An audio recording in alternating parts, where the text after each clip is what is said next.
என்னாச்சு? She's alright only, ஒன்றும் problem இல்லைல்ல? ரொம்ப ப்ளீடிங் இருக்கா? கான்ஷியஸ்னஸ் வந்துச்சா? இருங்க சார், நான் சொல்றது கொஞ்சம் பதட்டப்படாம பொறுமையா கேளுங்க. இப்போதைக்கு அவங்களோட கண்டிஷனை பத்தி எதுவும் எங்களால சொல்ல முடியல. பட் கிரிட்டிக்கல் பொசிஷன்ல தான் இருக்காங்க. எது வேணாலும் நடக்கலாம். எல்லாத்துக்கும் தயாரா இருக்கு. முன்மண்டைக்கும் நெத்திக்கும் நடுவுல பலமான ஆயுதம் கொண்டு தாக்கப்பட்டதால கிட்டத்தட்ட ½ இன்ச்சுக்கு டீப் இன்ஜுரி இருக்கு. நிறைய பிளட் லாஸ் ஆயிருக்கு. 15 தையல் போட்டிருக்கோம். எந்தெந்த நரம்புகள் பாதிக்கப்பட்டிருக்கு, என்னென்ன விளைவுகள் உருவாக்கி இருக்குன்னு ஸ்கேன் பண்ணி கண்டுபிடிக்கிறதுக்கு முன்னாடி அவங்களுக்கு இம்மிடியேட்டா பிளட் ஏத்தி ஆகணும். இந்த ஹாஸ்பிட்டல்ல பிளட் பேங்க் இருக்கு. பட் அவங்களுடைய பிளட் குரூப் AB பாசிட்டிவ், ரொம்ப ரேர் பிளட். தேவையான பிளட் இப்ப ஸ்டாக் இல்ல. அதர் பிளட் பேங்க்ல காண்டாக்ட் பண்ணிருக்கோம். டாக்டர், என்னோட AB பாசிட்டிவ் தான். ப்ளீஸ் எவ்வளவு வேணா எடுத்துக்கங்க டாக்டர். டைம் வேஸ்ட் பண்ண வேண்டாம். முதல்ல இருங்க, எமோஷனல் ஆகாதீங்க சார்.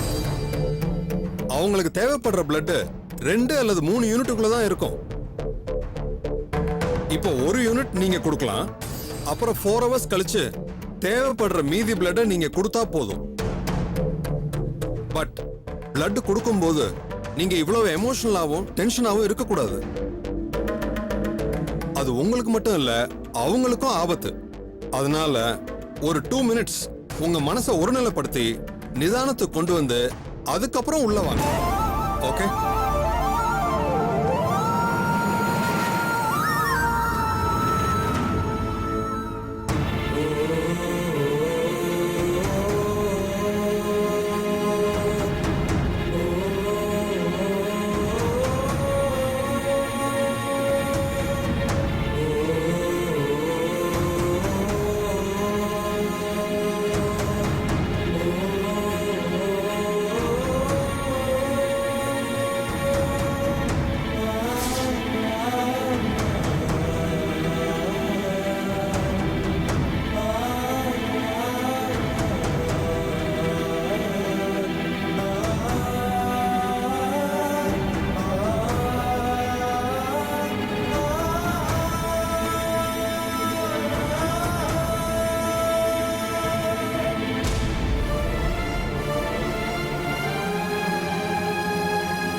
மச்சா, இல்ல I'm okay. Perfectly okay. Murali, அவங்க அம்மா அப்பாவுக்கு சொல்லி ஆகணும். சொல்லாம இருக்க முடியாது. நீ ஃபோன் பண்ணி சொல்ல. ஆனா அவங்கள டென்ஷன் பண்ணாம எவ்வளவு பக்குவமா டிப்ளமேட்டிக்கா சொல்ல முடியுமா சொல்லு. சரியா?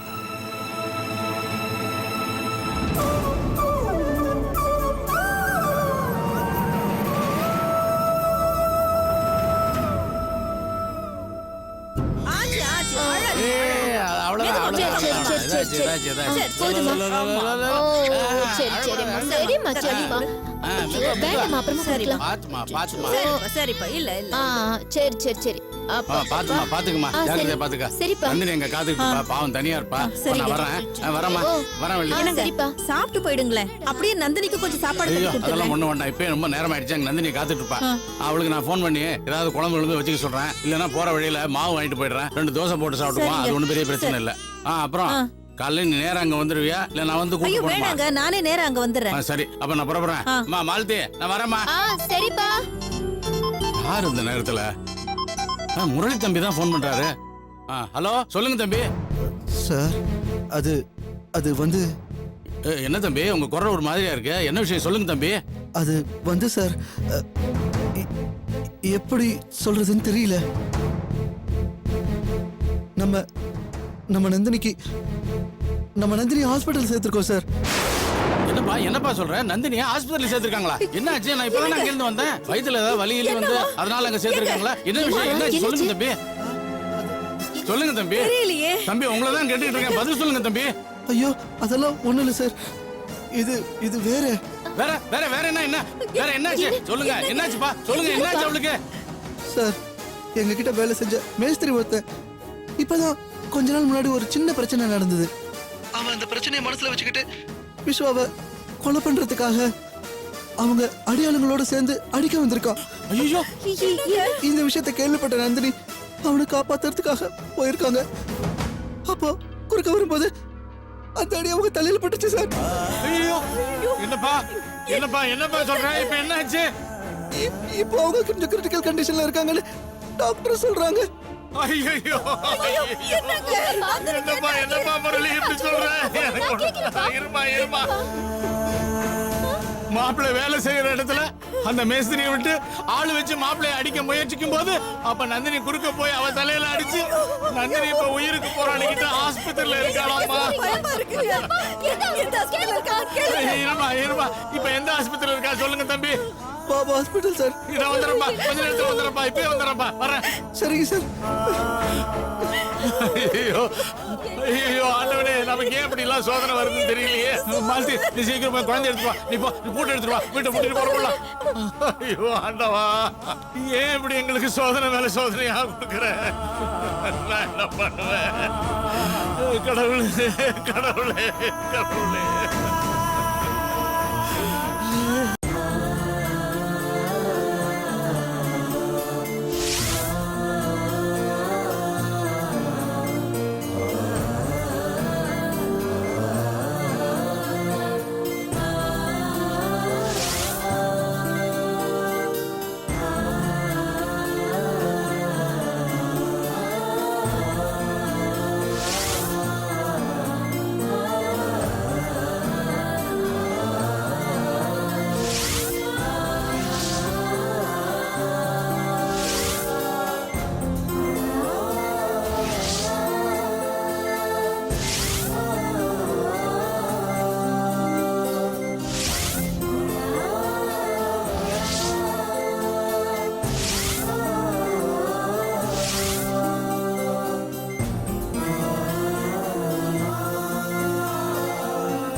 தம்பி முரளி முரளி முரளி, இப்ப நம்ம நந்தினி முரளி. எப்படி பாருங்க? முரளி, இந்த முரளி என்னாச்சு? டாக்டர் என்ன சொன்னாரு? சொல்லுங்க. ரொம்ப பயந்து போயிடுறோம். சொல்லுங்க முரளி, சொல்லுங்க. சொல்லுப்பா. இருங்க சொல்றேன். அது வந்து டாக்டர் என்ன சொன்னாருன்னா, நந்தினிக்கு தலையில அடிபட்டு இருக்கிறதுனால அவங்க கண்டிஷன் ரொம்ப மோசமா இருக்கு. அவங்களுக்கு நிறைய பிளட் லாஸ் ஆயிருக்கு. அதனால அவங்கள காப்பாத்த முடியுமா முடியாதான்னு சொல்றதுக்கு முன்னாடி அவங்களுக்கு இமீடியட்டா பிளட் ஏத்தி ஆகணும் அப்படின்னு டாக்டர் சொல்லிட்டாங்க. அதனால நந்தினியோட பிளட் குரூப் தான் விஸ்வாக்குன்றதுனால அவன் பிளட் கொடுத்துட்டு இருக்கான். மத்தபடி உள்ள என்ன நடக்குது ஏது நடக்குதுன்னு ஒண்ணுமே தெரியலங்க. என்ன பண்றதுன்னு புரியலையே. கடவுளே, என் மக எப்படி இருக்கான்னு தெரியல. எனக்கு பயமா இருக்குமா?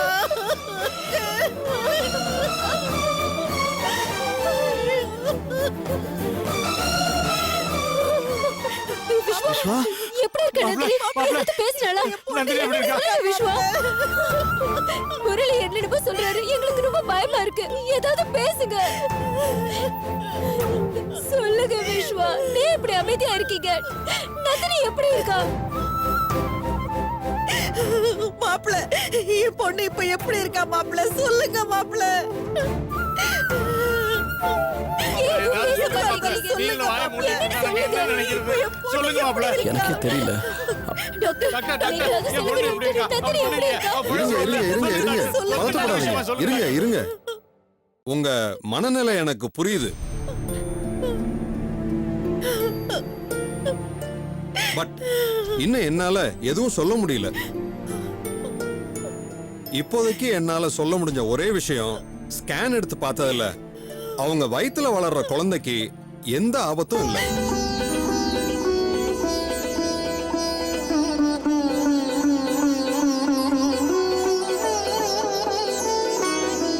மத்தபடி அவங்க கண்டிஷனை பத்தி ஒரு ஆறுதலுக்கு கூட என்னால எதையும் சொல்ல முடியல. இன்னும் அப்சர்வேஷன்ல தான் இருக்கிறாங்க. ஆல்ரெடி 2-3 ஸ்கேன் எடுத்திருக்கிறோம். இன்னும் நிறைய ஸ்கேன் எடுக்க வேண்டியது இருக்கு. எல்லா ஸ்கேன் ரிசல்ட்டையும் பார்த்துட்டு தான் எதையும் சொல்ல முடியும். பட் அது வரைக்கும் நான் உங்களை ரெக்வெஸ்ட் பண்ணி கேட்டுக்கிறேன், இங்க நின்னு யாரும் அழுதுகிட்டு இருக்காதீங்க. அது உங்க பேஷண்ட்டுக்கு மட்டும் இல்ல, மத்த பேஷண்ட்டுக்கும் டிஸ்டர்பன்ஸா இருக்கும். ப்ளீஸ் புரிஞ்சுக்கோங்க. டாக்டர், டாக்டர்,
இருங்க கொஞ்சம் பொறுமையா இருங்க. செக்கப்புக்கு தான் போறேன். என்னாச்சுன்னு பாக்குறேன்.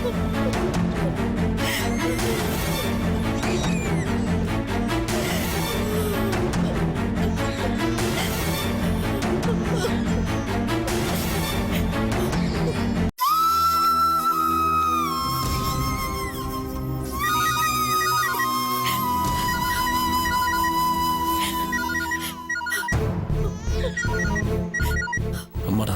டேய், மாப்ள, நந்தினிக்கு இப்படி நடந்த விஷயம் இதுவரை சம்பந்தமாக்கு தெரியுமா? தயவு செஞ்சு வேண்டாம் மாமா. புரியுது மாப்ள, நீங்க ஏன் இப்படி சொல்றீங்கன்னு எனக்கு நல்லா புரியுது. ஆனா சம்பந்தமாக்கு இந்த விஷயத்த தெரியப்படுத்துறதை விட தெரியப்படுத்தாம இருக்கிறது தான் அவங்களுக்கு இன்னும் பெரிய ஆபத்தை உண்டு போகணும்னு எனக்கு தோணுது. புரியல, எப்படி?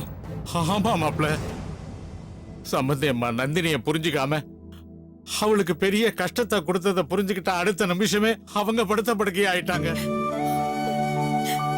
ஆனா அதுக்கப்புறம் ஆண்டவன் புண்ணியத்துல மீண்டு நல்லபடியா குணமாயி வீட்டுக்கு வந்துட்டாங்க. இப்ப விடிஞ்சா தான் மருமக தங்கிட்ட திரும்பி வந்துருவா அப்படிங்கிற பெரிய எதிர்பார்ப்புல காத்துக்கிட்டு இருக்காங்க.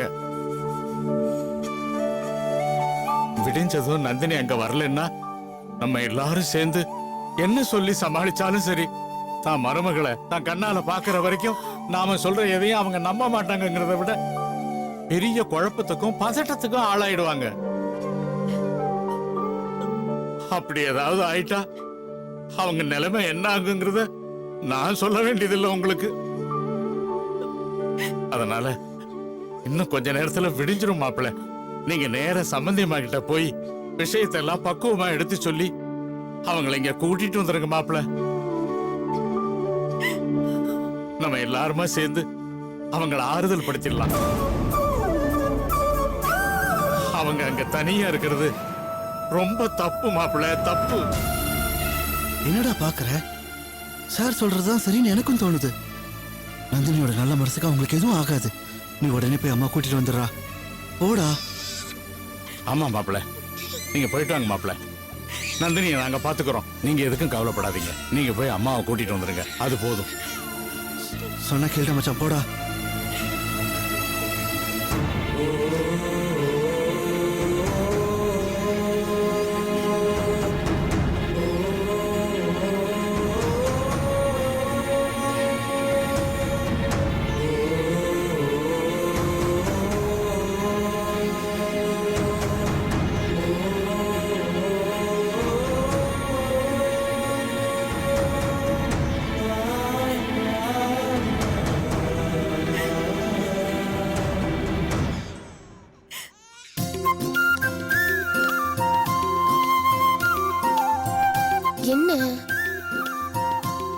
அம்மா லக்ஷ்மி அம்மா என்ன லக்ஷ்மி என்னம்மா அம்மா சாப்பாடெல்லாம் அப்படியே இருக்கு. என்ன ஐயா நைட்டு வீட்டுக்கு வரலையாம்மா? தம்பி வரலம்மா. அவனை எதிர்பார்த்து உட்கார்ந்ததுதான் மிச்சம். ஒரு போன் கூட அவன் பண்ணி சொல்லலைன்னா பாத்துக்கியே. என் மனசு கஷ்டப்படுன்னு இதோ வந்துடுறேன்னு சொல்லுவான். ஆனா வரமாட்டான். என்னம்மா பண்றது? அவனை சொல்லி குற்றம் இல்ல. ஏன்னா அவனோட வேலை அப்படி. இத பாரு லட்சுமி, 10:10:30க்கெல்லாம் சம்பந்தி வீட்ல இருந்து எல்லாரும் வந்துருவாங்க. நம்ம அதுக்குள்ள சாப்பாடெல்லாம் ரெடி பண்ணி வைக்கணும். அப்புறம் கொஞ்சம் பழம் எல்லாம் வாங்கிட்டு வரணும். நீ என் கூட வந்துரு. அதுக்குள்ள சாமான்லாம் தேய்ச்சி வச்சிட்டு நான் போய் அதுக்குள்ள கிளம்பி வந்துடுறேன். சரிங்கம்மா. சரி மா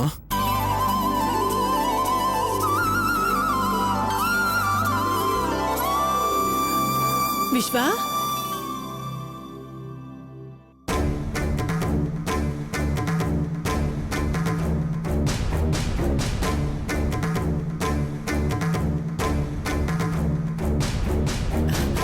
விஸ்வா, என்னப்பா ஏன் ஒரு மாதிரியா இருக்க? உடம்பு ஏதாவது சரியில்லையாப்பா? ஐயோ ரத்தம்! என்னடா சட்டையில ரத்தம்? உனக்கு என்னாச்சுப்பா? எனக்கு ஒண்ணும் இல்ல. உனக்கு ஒண்ணு இல்லைன்னா வேற யாருக்கு என்னாச்சு? சொல்லு.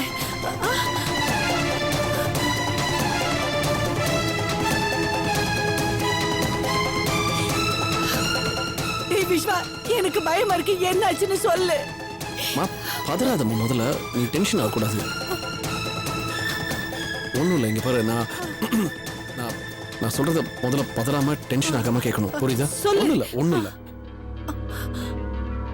மா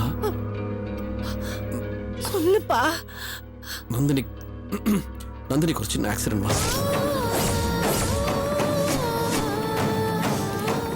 ஆக்சிடென்டா? என்னடா சொல்ற? அம்மா பதட்டப்படாதம்மா. ஹாஸ்பிட்டல்ல இருக்கா. ஐயோ, ஹாஸ்பிட்டல்லையா? நந்தினிக்கு எப்படி ஆக்சிடென்ட் ஆச்சு? சொல்லுடா விஸ்வா, சொல்லு. எப்படி ஆச்சு? ஐயோ சொல்றேம்மா, பொறுமை கேளு. டென்ஷன் ஆகாத.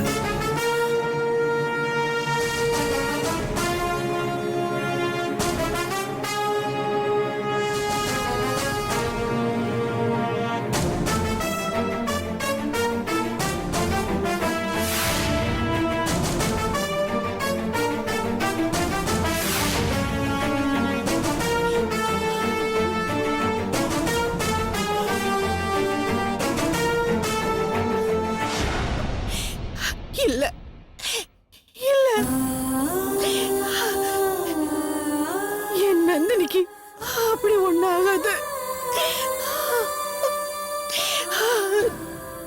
நான் பண்ண பாவத்துக்கு தான் ஆண்டவன் ஏற்கனவே என்ன தண்டிச்சிட்டானே.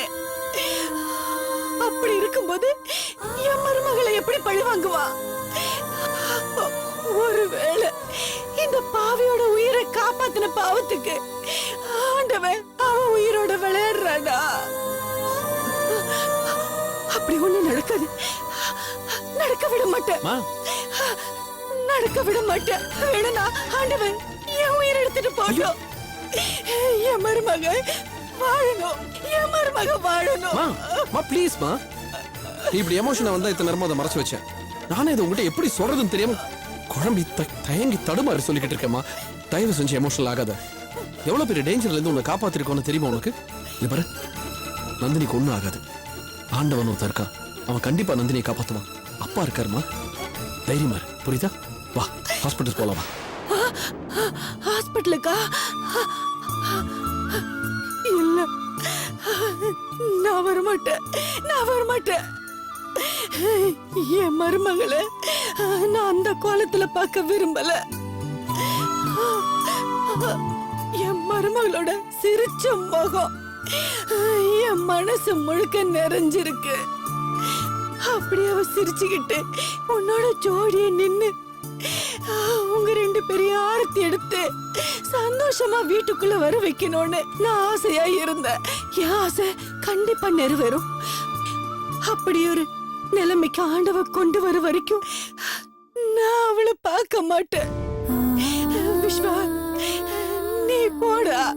இந்த நேரத்துல நீ அவ பக்கத்திலே இருக்கணும். நீ போடா. இல்லம்மா உன்னை தனியா விட்டுட்டு நான் எப்படிம்மா? நான் சொல்றத நீ கேளுடா. நீ இப்ப போ. இத பாரு, எனக்கு ஒண்ணும் ஆகாதுடா. நான் நல்லா இருப்பேன். நீ அவ பக்கத்திலே இருக்கணும். நீ போடா. இல்லம்மா உன்னை எப்படிம்மா தனியா விட்டு? இல்லடா, எனக்கு ஒண்ணும் ஆகாது. அவன் நல்லபடியா குணமாயி வீட்டுக்கு வர வரைக்கும் எனக்கு ஒண்ணும் ஆகாது. நீ அவ பக்கத்துல தான் இருக்கணும். நீ போடா. இல்லம்மா நான் சொல்றது கொஞ்சம் கேளு. எனக்கு ஒண்ணும் ஆகாது. நீ போடா. போ.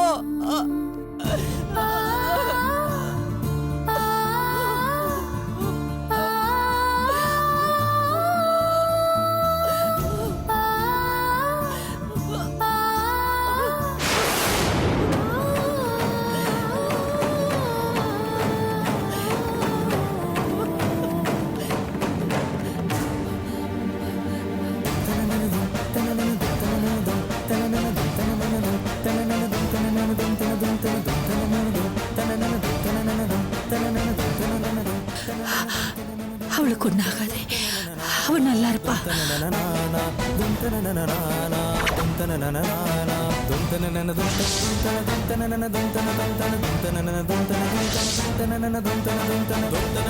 தன